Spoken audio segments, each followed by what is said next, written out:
Allah'ın özlüyoruz. Tamam bir araç yaparım. Okula da Hasan Urul 2. İnşallah tekrardan öyle geldi.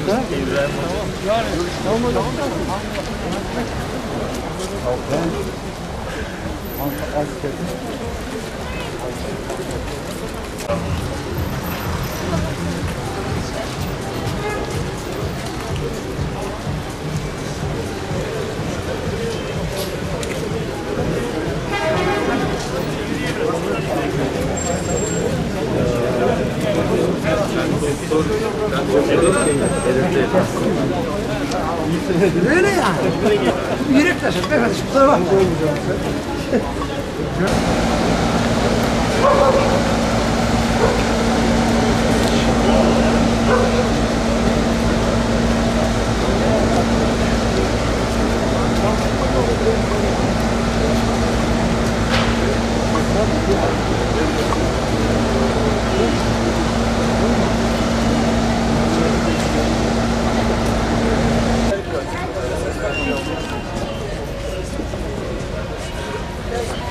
Evet, sevgili arkadaşlar, öncelikle her haftaki buluşmamıza bu haftada geldiğiniz için öncelikle hepinize... Terör devleti İsrail'in Filistin'de 10 yıllardır devam ettiği sistematik işgal ve zulüm 7 Ekim'den bu yana daha da şiddetlenerek tam 126 gündür soykırımdan başka hiçbir kelimeyle anlatılamayacak boyutlarda. Bütün dünyanın gözü önünde devam ediyor.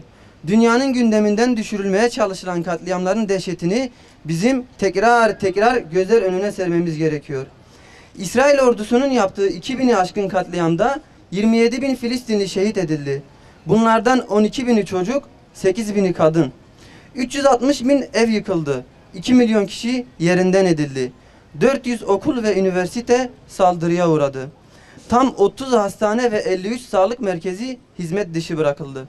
Yine de meslektaşlarımız, sağlık çalışanları elektriksiz, susuz, oksijensiz, ilaçsız şartlarda tedavi vermek için destansı biçimde mücadele veriyor. Gazze'ye giren su vanaları kapatıldı. Tarlalar bombalanıyor. Gazze'ye açılan tek kapı refah kapısı, abluk altında. İnsani yardımlara geçit vermiyor. Devam eden bir şey daha var.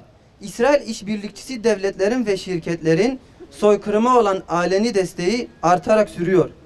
Bir avuç mazlumun karşısında bütün dünya zalimleri tek safta saldırmaya devam ediyor. Gönlü ve duası Filistin'in yanında olan vicdan sahiplerinin ise en büyük silahlarından biri boykot. Hayatımızın her alanında ve mesleklerimizde boykot çağrımızı tekrarlıyoruz. Şirketlerin açıkladığı son rakamlardan anlıyoruz ki günlük hayatımızda gösterdiğimiz en ufak boykot çabası hep birlikte olunca çığ olup büyüyor. Tüm meslektaşlarımıza zulme destek olan ilaç firmalarını boykota devam etmeyi hatırlatıyor. Sağlık Bakanlığı yetkililerinden de aynı hassasiyeti hastane eczanelerinde göstermesini bekliyoruz.